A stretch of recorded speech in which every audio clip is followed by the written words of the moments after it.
ಶ್ರೀ ನಾಗೇಂದ್ರ ಇವರನ್ನು ನೂತನ ಸಚಿವರಾಗಿ ಅಧಿಕಾರ ಪದದ ಮತ್ತು ಗೌಪ್ಯತಾ ಪ್ರಮಾಣ ವಚನವನ್ನು ಸ್ವೀಕರಿಸಲು ವೇದಿಕೆಗೆ ಆಹ್ವಾನಿಸುತ್ತೇನೆ.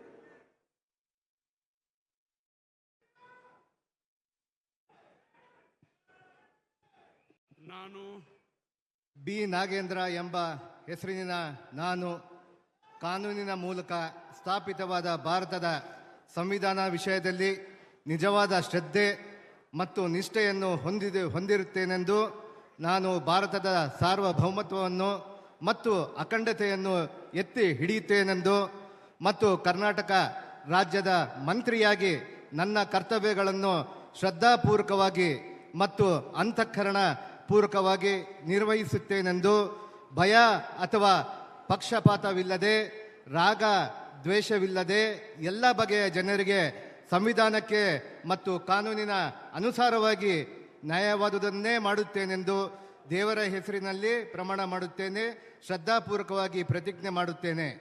ನಾನು ಬಿ ನಾಗೇಂದ್ರ ಎಂಬ ಹೆಸರಿನ ನಾನು ಕರ್ನಾಟಕ ರಾಜ್ಯದ ಮಂತ್ರಿಯಾಗಿ ನನ್ನ ಪರ್ಯಾಲೋಚನೆಗೆ ತರಲಾಗುವ ಅಥವಾ ನನಗೆ ತಿಳಿದು ಬರುವ ಯಾವುದೇ ವಿಷಯವನ್ನು ರಾಜ್ಯದ ಮಂತ್ರಿಯಾಗಿ ನನ್ನ ಕರ್ತವ್ಯಗಳನ್ನು ಯುಕ್ತ ನಿರ್ವಹಣೆ ಅಗತ್ಯವಾಗಬಹುದಾದ ಸಂದರ್ಭದಲ್ಲದೆ ಅನ್ಯಥಾ ಯಾರೇ ವ್ಯಕ್ತಿಗೆ ಅಥವಾ ವ್ಯಕ್ತಿಗಳಿಗೆ ಪ್ರತ್ಯಕ್ಷವಾಗಿ ಅಥವಾ ಪರೋಕ್ಷವಾಗಿ ತಿಳಿಸುವುದಿಲ್ಲ ಅಥವಾ ಬಹಿರಂಗಪಡಿಸುವುದಿಲ್ಲ ಎಂದು ದೇವರ ಹೆಸರಿನಲ್ಲಿ ಪ್ರಮಾಣ ಮಾಡುತ್ತೇನೆ. ಶ್ರದ್ಧಾಪೂರ್ವಕವಾಗಿ ಪ್ರತಿಜ್ಞೆ ಮಾಡುತ್ತೇನೆ.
Congratulations.